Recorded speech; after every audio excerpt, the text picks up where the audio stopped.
The Tale of Ginger and Pickles by Beatrix Potter.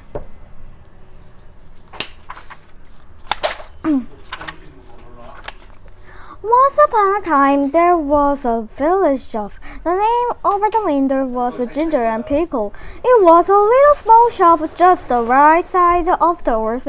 Lucinda and Jane Doe, the cook, always brought their cookers at the Ginger and Pickles. The counter the inside was a compliment. The height for the rabbit, Ginger and Pickles sold a red spotted pocket handkerchief at the penny first thing. They also sold sugar and stuff and gauches. In fact, although it was such a small shop, it sold nearly everything except a few things that you want in a hurry, like potatoes, hairpin, and mutton chop. Ginger and Pickles were the people who kept the shop. Ginger was a yellow tomcat, and Pickle was the terrier. The rabbit were always a little bit afraid of Pickle. The shop was also protected by the mice. Only the mice were rather afraid of Ginger. Ginger usually requested Pickle to serve them because he said it made him mouth water. "I can't bear," said he, "to see them going out at the door, carrying their little parcel. I have the same feeling about the rest," replied Pickle. "But it would never do to eat our customers. They would leave us and go to Tippecanoe. On the contrary, why they wouldn't go nowhere," replied Ginger grumbly. Tippecanoe kept the only other shop in the village. She did not give credit. Ginger and Pickles gave unlimited credit. Now the meaning of credit is this: when a customer buys a bar of soap instead of a customer pulling out a pour and paying for it, she said the will to pay another time.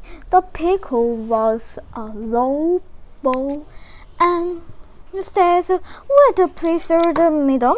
said, and it is written down in a book. The customer came again and again, and by the continuous in the spite of being afraid of Ginger and Pickle. But there is no money in what is called the till. The customer came in the crowd every day and brought quid tails, especially the toffee customers, but there was always no money. They never paid for as much as a pennyworth of peppermint. But the sales were enormous, 10 times as large as a Tippecanoe. As there was always no money, Ginger and Pickle were unwilling to eat their own food. Good. Pickle ate biscuit and Ginger ate a dried hot-dog.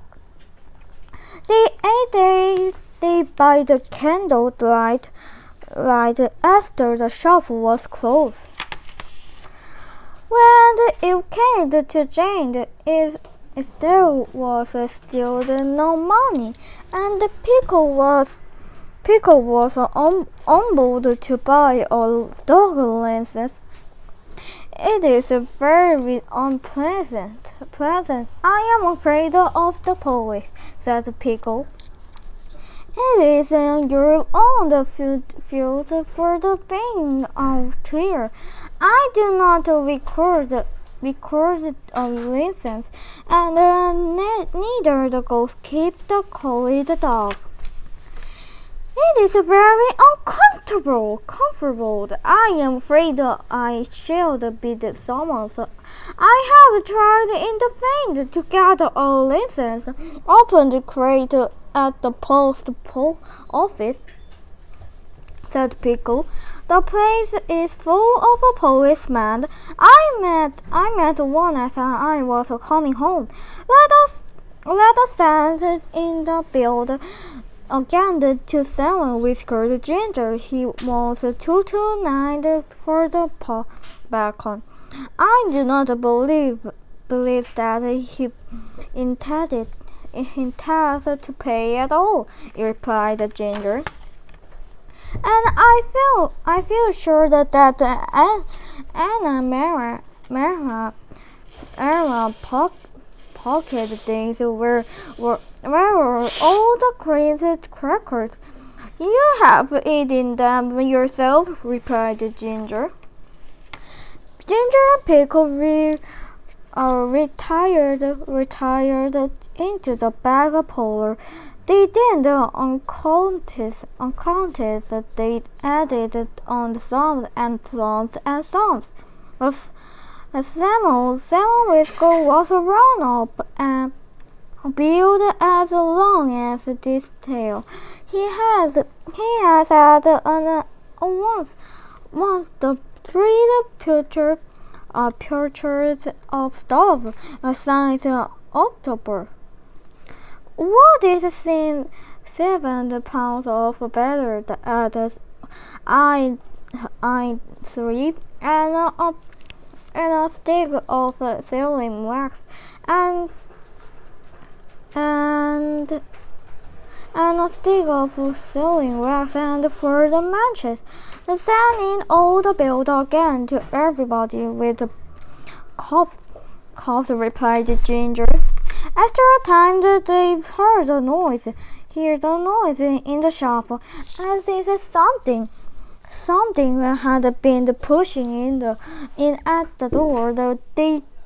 They come out of the bag of polar. There was an envelope lying on the counter, and a police writing in a notebook.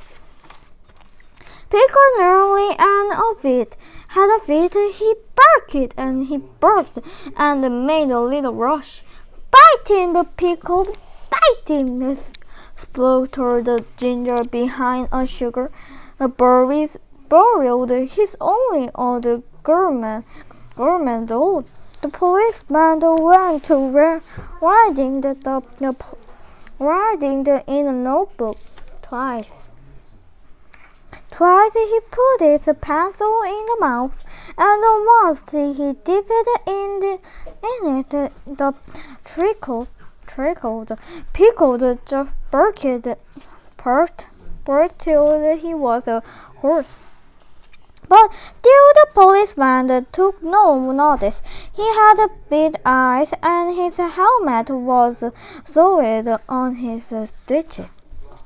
Alas, on his last little rush, Pickle found the shop was empty. The police had disappeared, but the envelope remained. Do you think that he has gone to fetch a real-life policeman? I am afraid it is Thomas, said Pickle. No, replied Ginger, who had opened the envelope.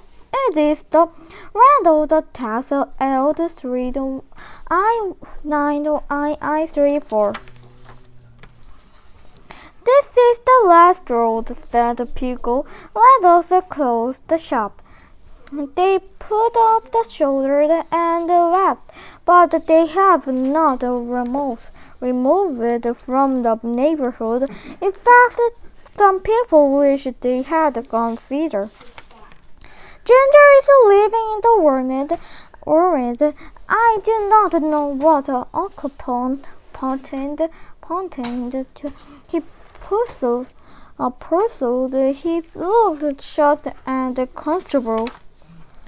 Pickle is at the present of a gamekeeper. The closing of the shop caused great inconvenience. The typical twitched immediately raised the price of everything of help and honey, and she counted to refuse to give credit. Of course, there are the handyman's carts, the bakers and fishermen, and Timothy Baker. But a person cannot live on sandwiches and snack cake and butter buns. But even when the spoiled cake is as good as a Timothy. After a time, Mr. John Dormouse had his daughter began to sell the peppermints and the candle. But they did not count the velvet fitting disease, and it takes 5 miles to carry 1 to 7 inch candle. Besides the candle which they seldom behave very strangely in warm weather. And Mr. Dormouse refused to break back the end when they were brought back to her with the complaints. And when Mr. John Dormouse was complained to, he stayed in bed and would say nothing but very sorry, which is not the way to carry the riddle business. So everybody was pleased that when Sally Penny set out the printing that she had going to reopen the shop. Honey's opening the sale, the great comfortable jumbled honey penny prize. Come buy. The poster really was much tricking. There was a rush opening day. The shop was crammed with customers, and there were the crowds of mice opened beside the counter. Sally Honeypenny gets rather flustered when the tried to cut out the change, and insisted on being the paint crush, but pushed quiet hummus and shoe hassles. Then in a ramical cobbled restonement of a vegan, there isn't something to please everybody. The end.